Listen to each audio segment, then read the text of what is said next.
Eso, y tenemos ya en los estudios de Señales TV un plato fuerte. Yacel Román, un analista geopolítico. Yacel. Cariñosamente, tú sabes que son Papá, un nombre propio. ¿no? Para que el muchacho brille. Claro, como ustedes quieran. Nuestro amigo y hermano, Un nombre que no me confundan con nadie. Digo, Román, analista geopolítico, experto en este tema. Te damos los buenos días y la bienvenida. Muy buenos días, y en especial a esa audiencia que nos honra con su presencia. Bueno, aquí está su amigo Luciano. Tempranito. Se está haciendo así de que bueno. Yo me preparé desde que me dijeron que tenía que venir aquí y enfrentarme a Luciano de manera respetuosa. Yo supe que iba a ser una jornada que vale la pena. Tempranito. Explícame esto, que ahora Fukuyama dice que él se equivocó, que el socialismo debe volver y que Marx tiene razón. Bueno, mira, Fukuyama, comencemos con lo que fue aquel libro del fin de la historia, que yo creo que fue muy mal interpretado cuando se publicó, porque cuando él habla de ese fin de lo que era la lucha bipolar entre el bloque socialista y los países del mundo occidental procapitalista, decía que habían ganado las ideas de la libertad, del libre mercado y demás, y que entonces las luchas iban a pasar a ser principalmente contra el totalitarismo islamista.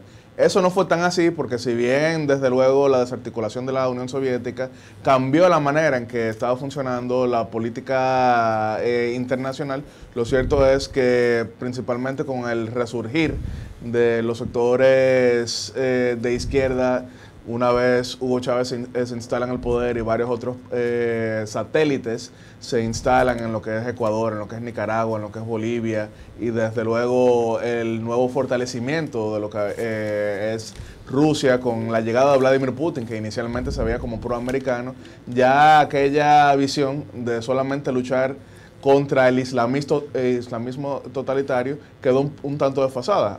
Pero lo que ha dicho Fukuyama principalmente es en el sentido de que la izquierda moderada, que ha sido desarticulada en muchos países, necesita fortalecerse por el hecho de que una vez esta es desplazada, quienes llegan son sectores un tanto más radicales, es lo que hemos estado viendo en buena parte de Europa, es lo que y no solamente de derecha, porque bueno, algo un tanto paradójico, buena parte de los votantes tradicionales de la izquierda moderada, principalmente los trabajadores de fábrica y demás, hacia donde han girado ha sido hacia la extrema derecha, por el hecho de que consideran de que quienes les están quitando, entre comillas, sus empleos son los migrantes, pero también en algunos países ha sido hacia la extrema izquierda, pero eso no es tan así, digamos que amenazante, por el hecho de que si bien en Europa, en la Unión Europea, con las instituciones que existen, a pesar de que estos sectores parecen en algún momento ser antiinstitucionales, una vez se instalan en el poder, como es el caso de Syriza, en Grecia se dan cuenta de que una cosa es el discurso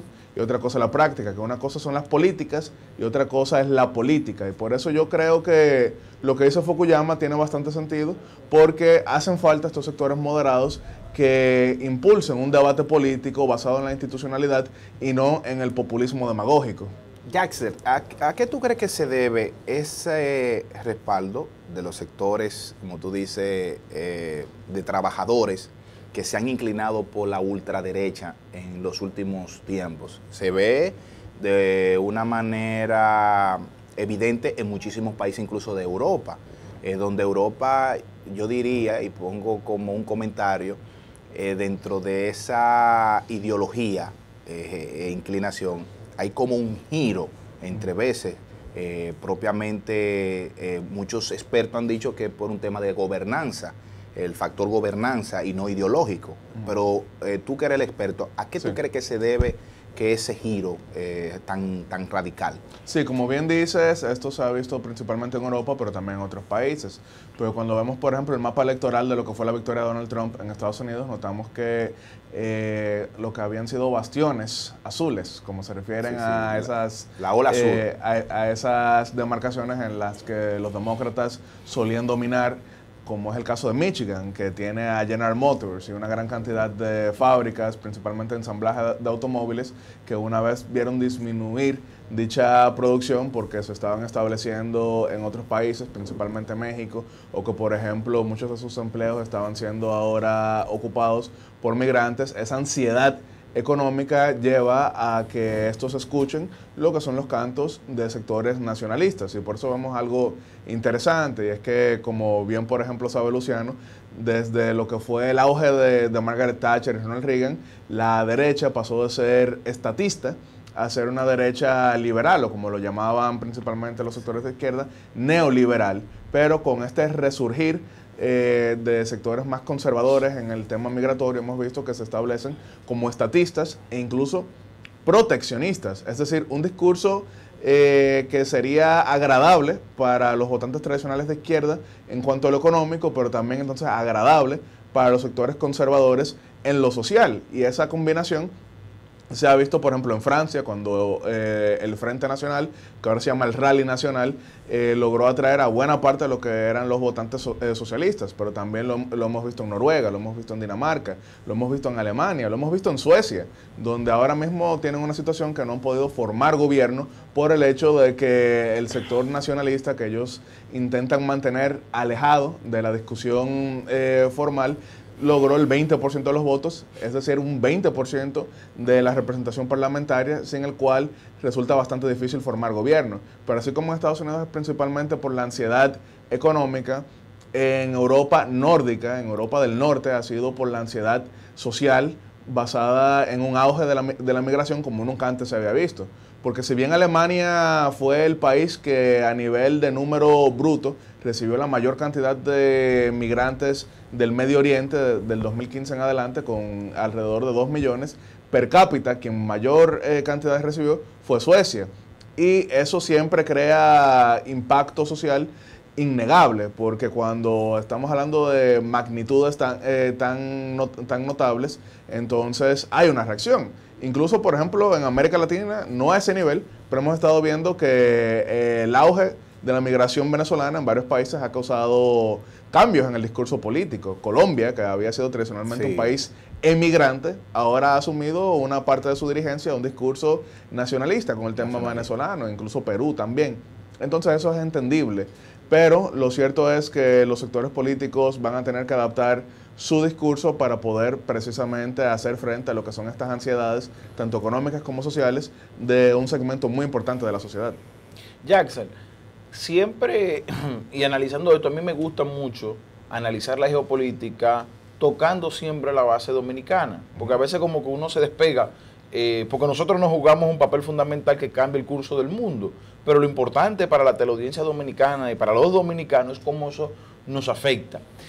¿Cómo, en qué movimiento? Porque a veces vemos movimientos, o sea, yo estoy seguro que cuando decimos los trabajadores se mueven hacia la ultraderecha, hacia la ultraizquierda, no son pronunciamientos, son actuaciones que se dan de manera colectiva y se analizan y se estudian. O sea, o socialismo de derecha, que en Europa se usa mucho ese término. Pero lo que yo me refiero, Solito, que no es un pronunciamiento político, sino son acciones que se dan, que cuando tú la analizas, los expertos la clasifican. Sí. ¿Dónde está la República Dominicana con respecto a estos movimientos geopolíticos de izquierda y derecha?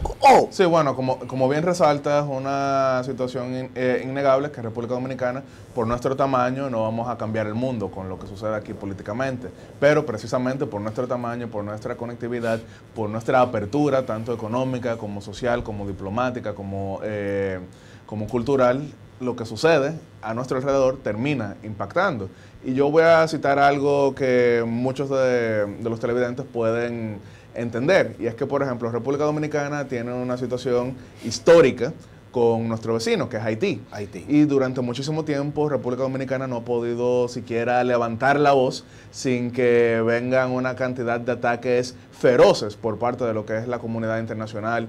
Por ejemplo, República Dominicana, cada vez que intenta accionar para defender nuestra frontera, vemos editoriales del New York Times, del Washington Post y demás, que prácticamente nos catalogan de un resurgir del apartheid y demás. Entonces, los cambios políticos que se están viendo en distintas partes del mundo influyen en el que ya no va a ser tan fácil sencillamente atacar a la República Dominicana, como había pasado durante muchísimo tiempo y sigue pasando, pero ya quizá entenderemos que hay mayores interlocutores con los cuales podemos no necesariamente formar bloques, pero sí lograr neutralizar lo que ha sido esa ola tradicional, porque quizá a algunos les parecerá abominable mantener cierta cercanía con el futuro presidente de Brasil, Jair Mesías Bolsonaro, pero lo cierto es que con su discurso, ya quizá en lo que sería la comunidad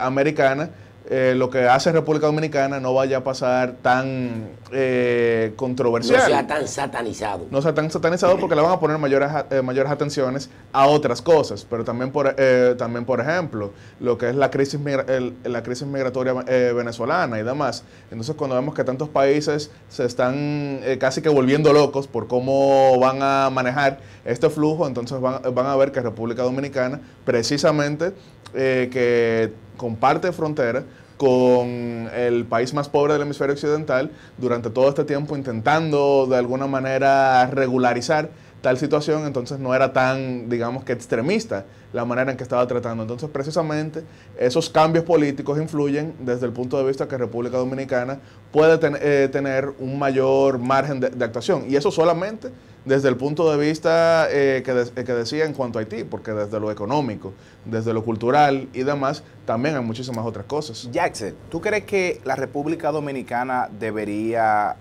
aprovechar esa coyuntura para definir esa política migratoria, ya que en América, como tú citas, hay ya una definición de países de la región exactamente con el tema migratorio, incluyendo Estados Unidos, que prácticamente ha sido el país que por muchísimo tiempo, al igual que otros países como Francia y Canadá, han cuestionado a la República Dominicana al momento de que este país decida tomar una decisión en torno a la realidad que vivimos con la frontera. ¿Cree que República Dominicana debe aprovechar esa coyuntura para definir esa política migratoria en torno al tema con Haití? A resaltar algo, América Latina tradicionalmente había tenido, digamos que, ambigüedad en la manera en que trataba el tema migratorio, porque para la mayoría de países no era un problema, y por eso precisamente era que cualquier acción que impulsaba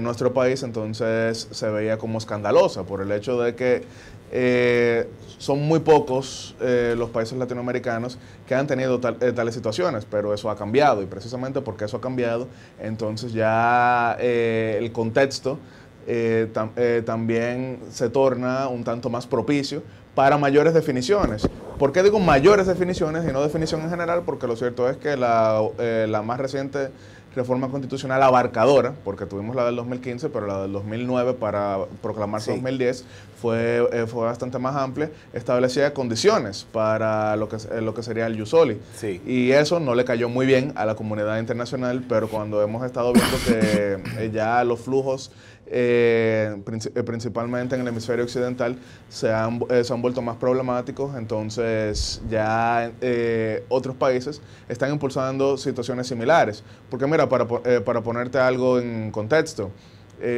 tradicionalmente Haití venía hacia República Dominicana de manera cercana a lo exclusivo, pero recientemente Haití ha tenido a Chile como destino por debajo de la República Dominicana, pero en números bastante considerables, al punto de que cuando ellos lanzaron en aquel país sudamericano su proceso de regularización, vimos que alrededor de 80,000 haitianos fueron los que se acogieron a tal proceso. En comparación, fueron 5,000 dominicanos en Chile los que se acogieron al proceso de regularización.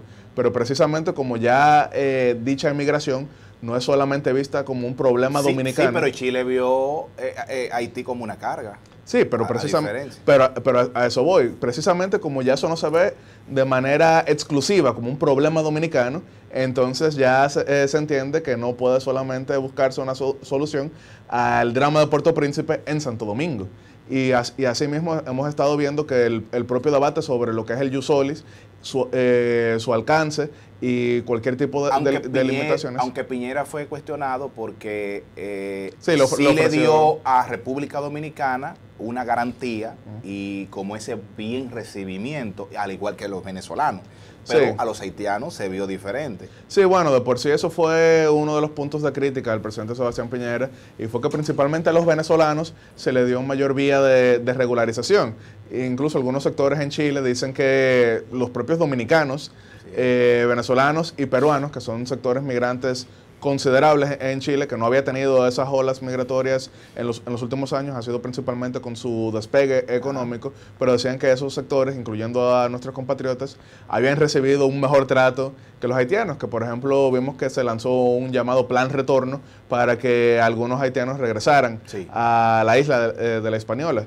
Pero lo que quería decir también es que, por ejemplo, desde el punto de vista del ius soli, que fue algo que condujo a la satanización de la República Dominicana, ya vemos que en Estados Unidos, si bien Donald Trump fue bastante cuestionado por decir que esto lo regularía mediante una orden ejecutiva, que es el equivalente a un decreto, pero algunos sectores más moderados salieron diciendo que si bien el decreto es algo cuestionable, lo cierto es que una enmienda constitucional pudiera ser posible.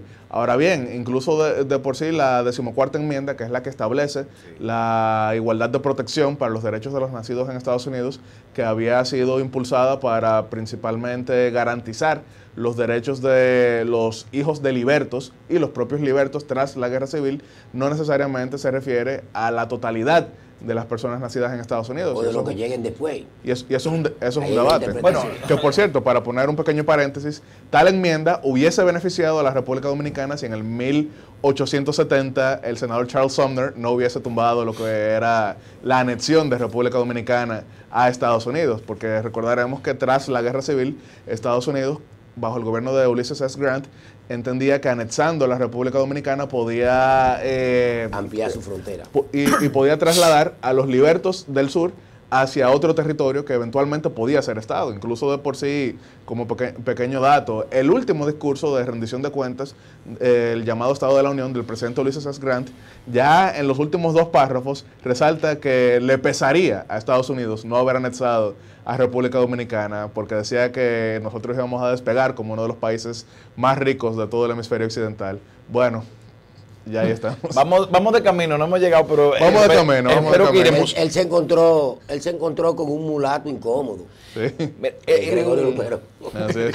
Gregorio Luperón. Que bueno, de por sí, tú que usas el término mulato incómodo, buena parte de la oposición a tal anexión era precisamente por lo que consideraban algunos senadores del sur, demócratas que en ese momento eran ultraconservadores, a lo que llamaban el mestizaje dominicano. Sí, sí. Y de por sí, buena parte de los discursos en lo que fue esa gran votación era porque consideraban que era impuro asumir a la República Dominicana por el mestizaje. Ay, qué bueno. No tanto así el senador Charles Sumner, que en su caso es un gran institucionalista, él lo hacía porque consideraba que el acuerdo era casi que imperialista en aquel momento, pero le tocó coincidir en su votación con algunas personas que tenían motivaciones un tanto menos nobles. Jaxel, en el conflicto geopolítico, tú colocas a la República Dominicana como principal tema la migración.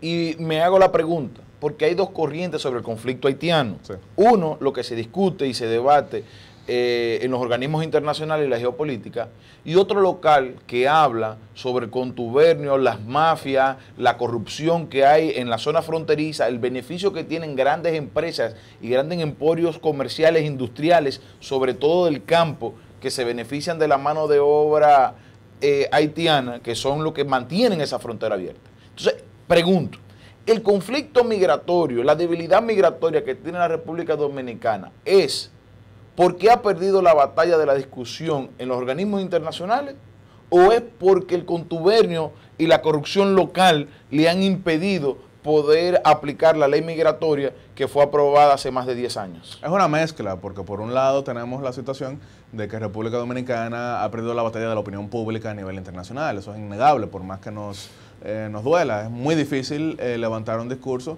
sobre fortalecimiento institucional de la frontera. Ahora bien, como bien mencionas, a nivel interno, el hecho de que mucha gente se beneficia de tal situación porque eso les resulta bastante lucrativo, impide que prosperen ciertas iniciativas. Cuando entonces tenemos tal combinación de resistencia hacia afuera y resistencia hacia adentro, entonces resulta que quedamos con una frontera inexistente que permite la penetración no solamente de migrantes, porque esa es una situación, pero también está el tráfico de estupefacientes, el tráfico de armas, que es algo que pone en peligro la seguridad nacional, porque cuando tenemos entonces a un Estado fallido, que eso no lo digo yo, sino en toda definición que uno busque de Estado fallido, Haití cae ahí, entonces eso permite que las armas que penetran la parte occidental de la isla española, que los estupefacientes que penetran esa parte occidental, terminen entrándose a la República Dominicana y poniendo en peligro nuestra paz social. Y toda clase de tráfico.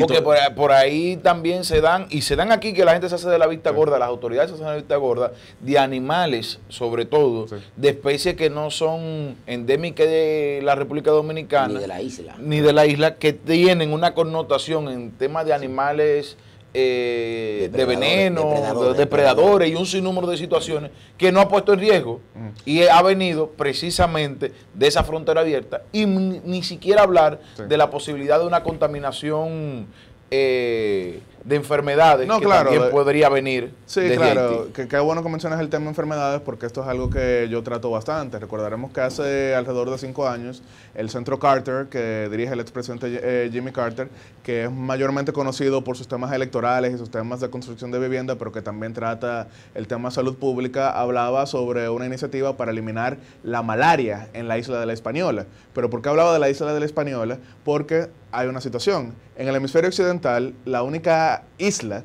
y el único territorio que tiene de manera activa la malaria es la isla de la Española. Y no solamente que lo tiene de manera activa, sino que el 97% de los casos son en Haití. Ya República Dominicana solamente tiene 3%, que es principalmente en las zonas fronterizas, pero si queremos eliminar ese 3%, no basta con que solamente lo eliminemos desde este lado, sino que tenemos que entonces participar para la eliminación de Haití, por más que quisiéramos pensar, bueno, ese es un problema de ellos, pero a diferencia de las personas, las enfermedades no hacen migración, tú no lo ves en los aeropuertos, tú no lo ves sacando pasaportes y demás. Esos tienen un tratado de libre movimiento y que entonces penetran en la República Dominicana y ponen en peligro una de nuestras principales industrias, que es el turismo. Y entonces, para un ejemplo tuvimos la chikungunya. Exacto. Para hablar uno solo que no fue tan grave. Y de otras cosas más. No, y el cólera, que por ejemplo, si bien solamente fue un 1% en República Dominicana, pero fue un 1% que vino desde el lado occidental de la isla. Pero otro gran negocio que existe a nivel de la frontera y que a veces pasa menos visible porque beneficia a mucha de nuestra gente, y cuando uno lo compara con otras cosas como lo es el tráfico de armas y personas y estupefacientes, uno piensa, bueno, pero esto es más tranquilo, pero es el contrabando. El contrabando en todas partes es bastante lucrativo y eso es bastante difícil de combatir, al punto de que recordaremos, y Luciano también a lo mejor tiene muchísima más información que yo sobre eso, pero cuando se estableció el bloqueo a Haití, que para mí fue un error terrible de la administración Clinton, pero cuando se estableció el bloqueo, la gran crítica que hacían a República Dominicana era que permitía el contrabando hacia Haití y que eso mantenía a flote el gobierno de facto de Raúl Cedres, pero es que el gobierno dominicano terminaba diciendo, bueno, el tema es que si de verdad prohibimos... ¿Cómo cerramos los aeropuertos? ¿Cómo cerramos...? No, que vienen para acá entonces. Exacto. Sí, pero ven acá. Esa libertad, es que se dice, discúlpame, que era una estrategia incluso del gobierno de Balaguer. Para la fusión. Para frenar ese éxodo masivo por el tema de la crisis. Es que el contrabando no lo regula el gobierno, eso era un falso. No, discúlpame. Lo que yo estoy haciendo un comentario que fue público, que se decía que la guardia, la misma guardia dominicana, lo permitía por un tema estratégico. Todo el mundo lo sabe. Pero eso era una falacia. Eso era una falacia. ¿Y por qué era una falacia? Porque el contrabando es contrabando. Sí. Digo, el contrabando no lo regula ningún Estado, el Estado lo persigue. Yo no sé si es verdad.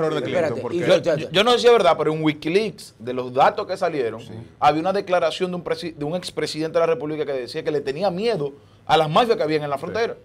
Sí, pero eso es pero para ponerlo. Pero atiéndeme. Y eso era de cuando él estaba en el poder en la presidencia. Pero por favor, es que existen. Sí, el delito. Pero siempre ha existido. No, pero espérate, que no puede acusar a la autoridad de ser cómplice del delito, porque la autoridad es la que persigue el delito. Ahora el delito busca cómo escabullirse y el contrabando es un delito. Claro. Yo no voy a entrar para ese terreno porque pudiéramos debatir. No, pero que no podemos manipular. Pero pudiéramos debatir con esa plana militar que sucedió en la frontera. Pero para cerrar brevemente, lo cierto es que cuando se bloquea económicamente Haití, eso lo que termina siendo es muchísimo más lucrativo para los contrabandistas. Claro que sí. Porque queda como el único mercado. Eso lo sabemos. Entonces eso fue un error garrafal de Clinton, porque querer en ese momento mostrarse como el más haitianófilo y demás, porque de por sí eso fue lo mejor que le pudo haber pasado a los contrabandistas. Quedaron como el único proveedor. Quedaron como el único proveedor porque tú quitaste todos los mecanismos legales. Exacto. Finalmente quiero acotar algo a un análisis que tú hacías ahorita interesante. El de por qué la República Dominicana ha perdido históricamente el debate frente a la migración haitiana. Y tiene una explicación en el marco constitucional de nuestros vecinos hispanos. Y es que la mayoría de los países de Centro y Suramérica tienen el jus soli. Pero porque no tenían creación migratoria. Espérate, ahí es donde vamos. Es decir, no tenían nuestra realidad y no nos entendían. Ahora es más fácil entendernos por lo que está ocurriendo. Pero usted ve la posición de Almagro. Es una isla muy chiquita para tener dos países. Ese patriota que están recibiendo aquí un grupo de lambones y de salta para atrás. Amigo mío. Bueno, sí, pero es un patriota enemigo de nosotros. ¿Por qué? No, pero se ha reivindicado ya. ¿Qué es lo que se va a reivindicar? ¿Qué es lo que se va a reivindicar? Se va el año que viene. Oye, la traición no se reivindica. No hay manera de lavar el sucio que deje el lastre de la traición. No hay manera. Entonces, ¿qué ocurre? Esa situación en los países, bueno, el que nace aquí es de aquí, porque allá no. Y sobre todo que el principal centro de poder del mundo, enclavado en la parte norte del continente, también admite la nacionalidad por el jus soli, pura y simple. Y ese fue un entorno que a la República Dominicana siempre le perjudicó. Incluso una parte de lo nuestro. Una parte de lo nuestro no entiende el fenómeno. Dice, pero yo nací aquí y soy de aquí. No, pero que tú no eres de aquí porque naciste aquí. Tú eres de aquí. Tu papá. Son de aquí. Entonces, el entorno ahora, la victoria de Bolsonaro, que puede ser un golpe para los sectores liberales que propugnan un cambio, a la República Dominicana la va a ayudar. Sí. Y la va a ayudar a un alto precio, ¿verdad? Para el pueblo brasileño. Aunque hay que resaltar que Brasil también tiene una gran migración haitiana. Entonces ellos también... Hablaremos nosotros en español y ellos en portugués, pero no vamos a entender. Claro, pero no vamos a entender porque ellos tienen el problema. Y además, el grupo de países en el Caribe, amigo de Haití, el amigo RAL, que de repente, después que fue a acosar... Que no son amigos nada. Ellos lo que quieren es que nosotros los recibamos. Ellos lo que quieren es que nosotros los recibamos, sí. Entonces, bueno, nosotros seguimos siendo el país que mejor trata a Haití. Y después de nosotros, usted sabe cuál es el que mejor lo trata, ¿verdad? Cuba. Porque los cubanos lo reciben, lo hidratan, lo alimentan, lo medican y lo devuelven. Los norteamericanos lo enganchan en la misma yola que van y lo devuelven, pues eso no le pone la mano, ni le pasan una botellita de agua. Y el amigo Radi y su grupo le entra a tiro. Y lo declararon un problema. Pero la República Dominicana es el villano, todavía, para una parte en el contexto. Eso va a cambiar. Así es. Eso va a cambiar. Bueno, Jacel, muchísimas gracias. Faltó hablar de geoeconomía. Bueno, lo que pasa es que el tiempo... la alineación económica de estos países. No, porque la República Dominicana, China, que es un tema que vamos a dejar sobre la mesa. No. Ahora la República Dominicana se convierte en un punto de interés geopolítico entre las dos superpotencias que se disputan el control del mercado. Esa la vamos a dejar sobre la mesa. Vamos a dejarla sobre la mesa porque es un tema. Ya tiene que venir. ¿Cuándo tú vienes? ¿Tú habías visto alguna vez? Quedaron todas las preguntas. ¿Tú habías visto alguna vez algún embajador norteamericano desesperado en todos los sitios ofreciendo oportunidades y ventanas? No, pero tenemos que traer. Nunca como ahora. ¿Por qué? Bueno, ya.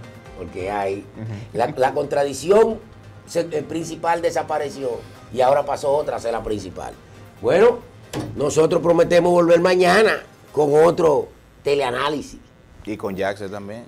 ¿Vuelve mañana? No. Ya no vamos a comprometer. No, pero vamos a coordinarlo. Coordinamos. Bueno, nos vemos mañana.